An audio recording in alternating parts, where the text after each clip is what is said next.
पाकिस्तान मुर्दाबाद, पाकिस्तान मुर्दाबाद, भारत जिंदाबाद। कानों के अंदर ये आवाज गूंज रही होगी। ये आवाज किसी और की नहीं बल्कि इंडिया के एक बड़े लीडर असदुद्दीन ओवैसी साहब की है। आज चर्चा ये क्यों हुई कि भाई इनको देशभक्त के रूप में दुनिया जानने लगी। इंडिया के अंदर सडनली एज एक हीरो इमेज इनकी क्रिएट हो गई। क्या ये एक दिन में हुआ या ये शुरू से ऐसा ही है? दोस्तों, होता क्या है कि चीजें जैसी होती हैं हम वैसी देख नहीं पाते, क्योंकि हमें जो दिखाया जाता है वो होता है जो दिखाने वाला अपने इंटरेस्ट में आपको दिखाना चाहता है। देखिए, बात समझिए, इंटरनल पॉलिटिक्स एकदम अलग चीज है, इंटरनेशनल पॉलिटिक्स एकदम अलग चीज है। हिंदुस्तान एक मल्टी पार्टी डेमोक्रेसी है।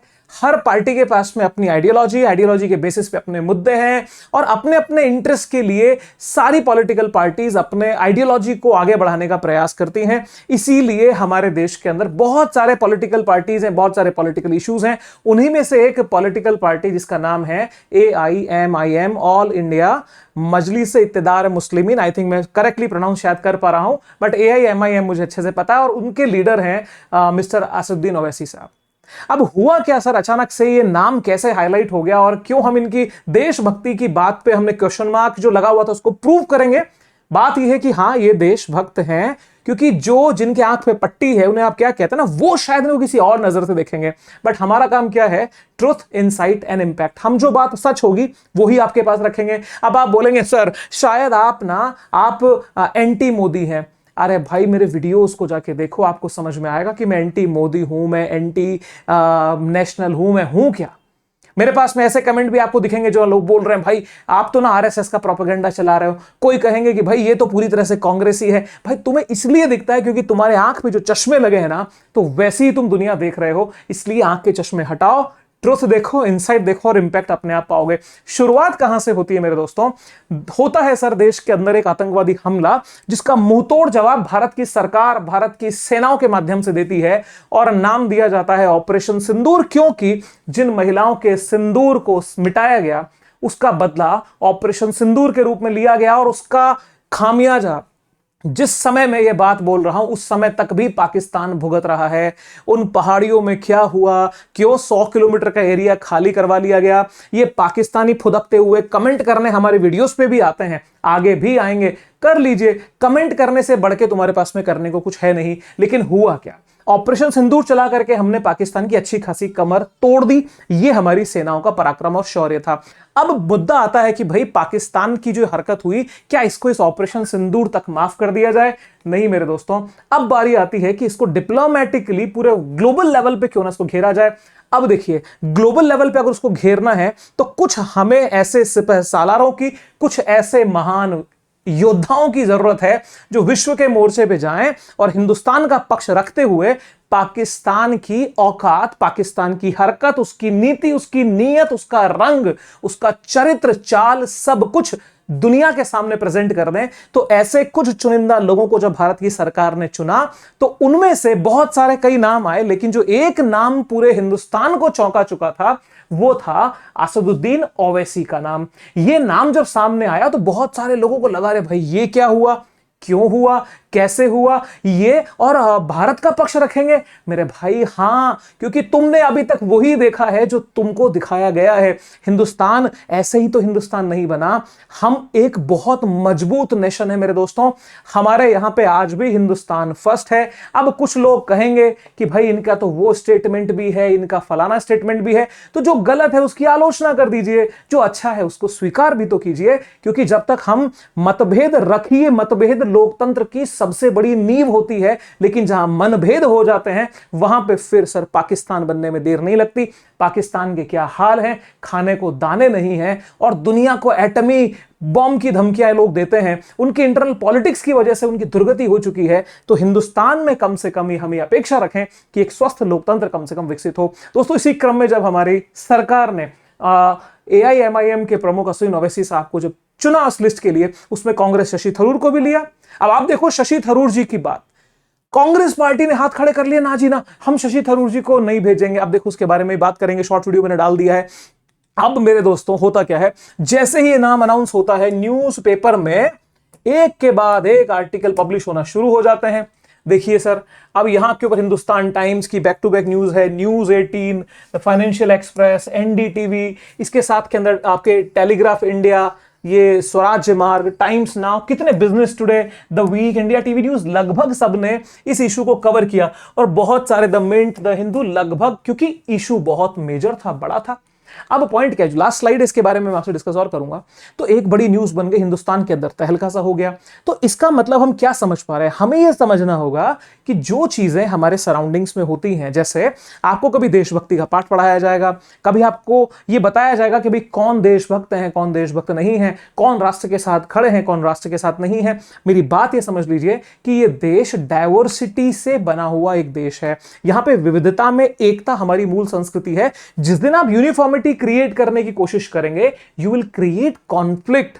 मेरी बात बहुत सारे लोगों के कान में पिघले हुए शीशे के जैसे लगेगी, और उनके भद्दे गंदे कमेंट के लिए मैं रेडी हूं, मुझे फर्क नहीं पड़ता, क्योंकि मेरा सिर्फ एक मोटो है, ट्रुथ, इनसाइट एंड इंपैक्ट। अब क्या है कि जब हम इस बात को स्वीकार कर लेंगे कि हमें यूनिटी डेवलप करनी है डाइवर्सिटी में, हम विविधता को स्वीकार कर लेंगे, तब होगा क्या कि हम एक समरसता, एक हार्मनी की तरफ जाएंगे। तब वहां पे फिर नेगेटिव चीजें होना कम हो जाएंगी। अब यहां पे एक बात आएगी कि साहब ये जो बयान देते हैं उनका क्या, देखिए वो इंटरनल पॉलिटिक्स का मैटर है, आप इनको वोट मत दीजिए, आप सहमत हैं तो वोट दे दीजिए। लोकतंत्र में वोट मांगना उनका हक है, लोकतंत्र में वोट देना आपका हक है। लेकिन जब एक व्यक्ति जो हिंदुस्तानी है और हिंदुस्तान के लिए बेहतर सोचता है, क्योंकि सरकार ने चूज किया है, ठीक है, और मोदी सरकार ने चूज किया है, बड़ी बात यह है। अब मेरे दोस्तों होता क्या है कि जब ये और इधर कांग्रेस का भी एक चीज देखो, कांग्रेस से शशि थरूर साहब को चुना गया। कांग्रेस से शशि थरूर जी का नाम गया। शशि थरूर बहुत ब्रिलियंट पर्सनालिटी है। उनका एक वीडियो मैंने देखा था, अगर आपको कभी यूट्यूब पे मिले तो जरूर देखिएगा। उस वीडियो में वो ब्रिटेन में कहीं एक डिबेट में है, और डिबेट में जो उनके, मान के चलो, अपने शब्दों से उनके कपड़े उतार दिए, उनको बोलने काबिल नहीं छोड़ा। कॉलोनियलिज्म पे बोल रहे थे, उपनिवेशवाद पे बोल रहे थे, और उनको सिखाया कि भाई तुम जो आज इस वेल्थ के ऊपर उछल कूद रहे हो, ये लूट मार का है भाई। ऐसा शख्स जो एक फॉरेन सर्विसेज में रह चुका हो, उनकी नॉलेज का कोई सानी नहीं। केरल की, मैं शायद गलत नहीं हूं तो तिरुवनंतपुरम सीट से ये एमपी हैं, अगर मैं गलत हूं तो प्लीज कमेंट में करेक्ट कर दीजिएगा। उनको इनका लिस्ट में नाम दे दिया। तुरंत से कांग्रेस ने इस बात में ऑब्जेक्शन किया कि नहीं नहीं नहीं, इनको हम नहीं भेजेंगे आपको, क्योंकि उनको तो स्पोक्स पर्सन ही नहीं बना रखा कांग्रेस ने। ताजुब देखिए, खैर वो उनका इंटरनल पार्टी पॉलिटिक्स, जो सा वो चाहे वैसा करें। लेकिन क्या ये पॉलिटिकल इशू था? नहीं सर, ये नेशनल इशू था। इस नेशनल इशू के ऊपर जो विरोध किया गया, स्टिल वो नाम आज भी है। अब मुझे कुछ और संकेत दिख रहे हैं सर, केरल की पॉलिटिक्स में कुछ बड़ा हो सकता है। समझ में आ रहा होगा मैं जिस तरफ इशारा कर रहा हूं। क्यों? क्योंकि यहां पे बहुत ही प्रैक्टिकल बात है, क्योंकि एक तरह से ये शशि थरूर की सीधी इंसल्ट है कि देश की सरकार जिसे योग्य मान रही है, और उसी की पार्टी जिससे वो एमपी चुनकर के आए हैं, वो उन्हें कहती है कि ना जी इनको मत लेके जाओ, हमारे पास और योग्य लोग हैं, उनको आप लेकर के चले जाइए। खैर मुद्दे पे आते हैं। तो अश्विन ओवैसी साहब की न्यूज चर्चा में चलने लगी। अब यहां पे मुद्दा समझो सर, वो क्या, उनका कॉन्स्टिट्यूंसी कहां पे है। ये एक पुराना आंध्र प्रदेश का मैप इस तरह से, और अभी फिलहाल वो जिस स्टेट में, हैदराबाद जिस सीट से आते हैं, वो है तेलंगाना में। तो दक्षिण भारत की राजनीति में स्पेशली हैदराबाद का एक अलग इतिहास रहा है। उस लिगेसी को वो कैरी करते हैं। थोड़ा सा समझ लीजिए जिससे कि आपको और पिक्चर क्लियर हो सके। मेरे दोस्तों, यहां पे जब हम बात करने लगेंगे कि भाई अश्विन ओवैसी साहब को आपने ऐसा क्यों कहा, क्योंकि वो, उनके लिए तो आप ये भी बोल दोगे कि भाई इनके जो पूर्वज थे वो पाकिस्तान के साथ में मिल जाना चाहते थे, या तो वो सेपरेट होना चाहते थे। वहां तो ऑपरेशन पोलो किया गया था। मेरे भाई, वो उस समय की बात थी जब हम एक सेंस ऑफ नेशन, एक राष्ट्र का विचार, हम as a country, as a nation build हो रहे थे। तब लोगों की अलग अलग थॉट्स थे। किस रियासत ने आसानी से मिला होगा? जोधपुर रियासत ने क्या आसानी से विलय कर लिया था? वो पाकिस्तान के साथ मिलना चाहते थे। बहुत सारी रियासतों के साथ अलग अलग एक्शंस हुए थे। तो वो उस समय की बात थी, इस समय की बात है। एक बार जरा इनको सोचिए, उन्होंने, आईएमएफ ने जब लोन दिया तो आईएमएफ के लोन पे ओवैसी साहब ने क्या कहा, मजेदार बात सुनिए। ऑफिशियल भीख मंगे हैं पाकिस्तानी, आईएमएफ से लोन ले रहे जाके $1 बिलियन का। आप 75 साल से आपने क्या किया? किसने आपको मजबूर किया आईएमएफ का लोन लेने के लिए? और अफसोस की बात यह है कि आईएमएफ का लोन ले रहे हैं, और ये इंटरनेशनल, माने ये इंटरनेशनल मॉनेटरी फंड नहीं, ये इंटरनेशनल मिलिटेंट फंड दे रहे हैं पाकिस्तान को। तो जब इन्होंने कह दिया कि इंटरनेशनल मिलिटेंट फंड तो मतलब एक पाकिस्तान को सीधा मिलिटेंट स्टेट कह दिया। तो अब ये जो भाषा बोल रहे हैं, ये एक तथाकथित देशभक्त जिसको आप देशभक्त मानते हैं उसकी भाषा में और इनकी लैंग्वेज में आपको क्या अंतर नजर आया, इनकी सोच में आपको क्या अंतर नजर आया। लेकिन अगर आपके मन में खोट है तो आप सामने वाले के मन में खोट ही देखेंगे। एक छोटे बच्चे को बोले कि भाई ये आदमी चोर है, ये इंसान की नजरें खराब है, छोटा बच्चा उसको देखेगा चोर ये क्या होता है, उसको पता ही नहीं है, क्योंकि वो चोरी का इमोशन जानता ही नहीं है। तो मेरे भैया अगर आपको अभी भी इनमें खोट दिख रही है तो धूल शीशे पे नहीं है, धूल चेहरे पे पड़ी हुई है। एक और बात सुनो सर, मेरे को तो मैं 50 बार इसको सुना, क्यों? क्योंकि जब एक चीज फील होती है कि हाँ यार वाह मजेदार है। चलिए आइए नेक्स्ट वीडियो के ऊपर। क्या गजब बोला इन्होंने, बड़ा जोशीला है, ध्यान से सुनना सर। मुर्दाबाद, भारत जिंदाबाद, भारत जिंदाबाद, पाकिस्तान मुर्दाबाद, पाकिस्तान मुर्दाबाद, भारत जिंदाबाद, भारत जिंदाबाद। समझ में आया? वो जो जोश, वो आवाज की, तो वहां पे देशभक्ति झलकती है मेरे दोस्तों। आज आप किसी को मुंह पे बहुत प्यार से चलते हो कि वाह जी हम तो इसी के हैं, इसके लिए जान दे देंगे, इसके लिए हम ये कर देंगे, और मौके पे आप गद्दारी कर जाएं। एक गद्दार को पकड़ा है रिसेंटली, देखिएगा उसका नाम, उसका सरनेम, वो थोड़ा सा तोलिए। जाति और धर्म से, नाम से कभी किसी को तोलना बंद करिए। हाँ समस्याओं का अंबार थोड़ा ज्यादा हो सकता है, लेकिन सबको उस कैटेगरी में मत लो, वरना एक वो सेंटिमेंट डेवलप हो जाएगा जो देश को एक नेगेटिव डायरेक्शन में ले जाएगा। देश को हमें यूनाइट रखना है, फ्रैक्चर्ड नहीं करना है। तो सर यहां पे ये चीज इन्होंने बोली, और ये हिंदुस्तान के अंदर एज ए मतलब एक हीरो के रूप में बहुत स्टेटस लगे। इवन बहुत से लोग जो इनको बिल्कुल पसंद नहीं करते थे, साधारण भाषा में वो तो फूटियां आप जो इनको नहीं देख सकते थे, उन्होंने इनके स्टेटस लगाए। अब इसके बाद में दोस्तों थोड़ा सा हैदराबाद की समझो। जिस सेकंड पे हमारा डिवाइडेशन हो रहा था, माउंटबेटन प्लान क्लियर हो चुका था, उस समय पे जो प्रिंसली स्टेट्स में देखो, कश्मीर एक प्रिंसली स्टेट आपके सामने दिख रहा है। आप यहां पे देखिए बलूचिस्तान भी एज ए प्रिंसली स्टेट आपको नजर आएगा, जो थोड़ा फ्री है। तीसरी चीज आप यहां पे बहावलपुर को देख सकते हैं, और ये यहां पे ये रियासत जो थी मेरे दोस्तों, ये हैदराबाद की रियासत थी, जो कि हैदराबाद के निजाम उस समय हुआ करते थे। जैसे बहुत सारी रियासतें थी, कहीं राजा थे, कहीं महाराजा थे, कहीं राव थे, कहीं महाराव थे, कहीं राणा थे, कहीं महाराणा थे, वैसे ही यहां पे कौन थे, यहां पे निजाम थे, कहीं पे पेशवा थे। तो इनका आइडियोलॉजी ये थी कि भाई हमें एक दोनों तरह की बातें चल रही थी, पाकिस्तान के साथ जाना है, इंडिपेंडेंस, तो इंडिपेंडेंस की बात थोड़ी ज्यादा थी। लेकिन समस्या यह थी कि हिंदुस्तान के इस एरिया में रह करके एक इंडिपेंडेंट नेशन का खड़ा होना, और दूसरी चीज पाकिस्तान के साथ में संभावना यह थी कि इनकी रिलेशन थोड़े बेटर हो सकते थे। तो उसको देखते हुए हमारे देश की सरकार ने हैदराबाद को क्या किया सर, फोर्सेस भेजी, ऑपरेशन पोलो चलाया, और हैदराबाद के ऊपर भारत को एक तरह से, भारत में मर्जर उसका हो गया।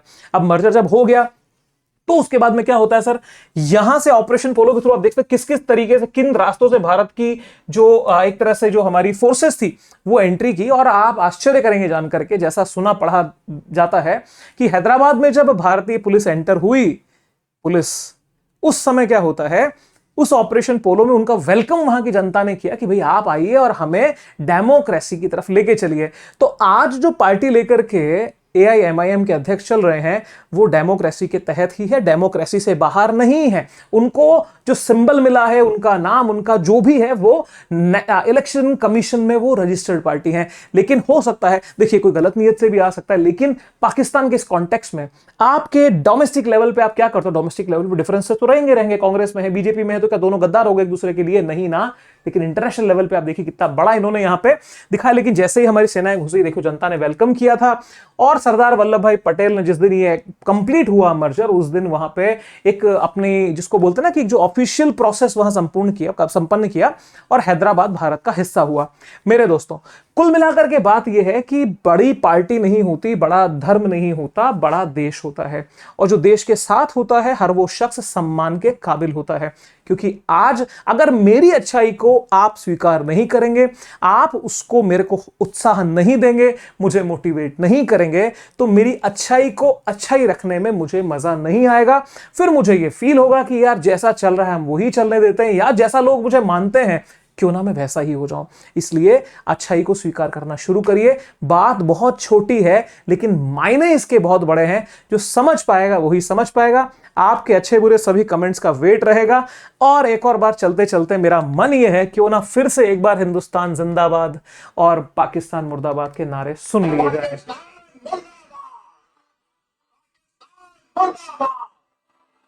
जिंदाबाद, जिंदाबाद, पाकिस्तान मुर्दाबाद, पाकिस्तान कितना सुकून है इस आवाज में, कितना सुकून है। जिंदाबाद। तो मेरे दोस्तों, निर्णय कर लीजिए देशभक्ति होती क्या है। देशभक्ति सिर्फ एक पर्टिकुलर तरह का कपड़ा पहन लेना, पर्टिकुलर तरह के नारे लगा देना नहीं होता। मौके पे आप कहां खड़े हैं, आपके लिए देश किस मायने पे है। तो इन सब बातों का कंक्लूजन ये है कि हमारे देश में जिनको हमने थंबनेल पे भी लिया, जिनकी बात भी हमने की, उनके लिए प्रूव अच्छे से हो जाता है कि असदुद्दीन ओवैसी एक देशभक्त हैं। पॉलिटिकल डिफरेंसेस, आइडियोलॉजिकल डिफरेंसेस तो थे, हैं और रहेंगे, यही एक हेल्दी डेमोक्रेसी की पहचान है। तो इसी तरह के वीडियोस के लिए जुड़े रहे हमारे नीरज पारिक ऑफिशियल चैनल के साथ। कमेंट करके जरूर बताएं कि वीडियो कैसा लगा। अच्छा लगा तो लाइक एंड शेयर जरूर कीजिएगा, और डेली हम कुछ ना कुछ आपके लिए नया लाते रहेंगे। Stay healthy, stay safe. जय हिंद, बाय बाय।